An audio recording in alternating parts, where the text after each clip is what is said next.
Posy of Secrets, Julie Hooker, 2022. Posy of Secrets is inspired by the tradition for brides keeping a preserved wedding bouquet, either by pressing or drying, but it refers to the things that are perhaps hidden on a wedding day, things that our ancestors tried not to pass on, the family secrets and intrigues they attempted to disguise from their past. In this way, Posy of Secrets is a piece that contrasts against the other pieces in the collection. It's something that my grandmothers perhaps tried to keep from me rather than passing on. The piece was originally developed from the roughly woven weeping willow twig paper and cordage sample. This was perhaps the loosest sample produced within my collection, and it has many of the features that I like most in my work.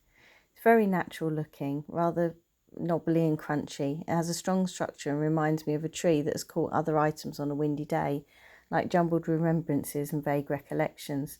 The ghosts of the past, caught in the memory.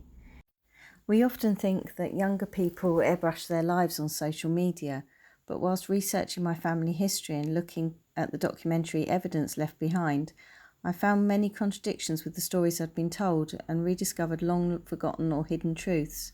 We so easily forget that our grandparents were once young, only meeting them as we do as old ladies or men. We forget that they've made mistakes, and as children we believe they know everything. Times and social pressures were so different back then, things that we find fascinating were scandalous and were to be buried deep. There are many examples sprinkled throughout my family tree of imminent babies and missing fathers, names changed, added or omitted on wedding days.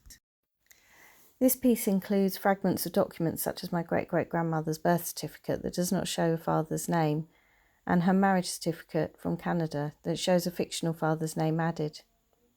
This was possibly added to improve respectability, but probably to cover up the shame that she was made to feel about the absence of a father in her life.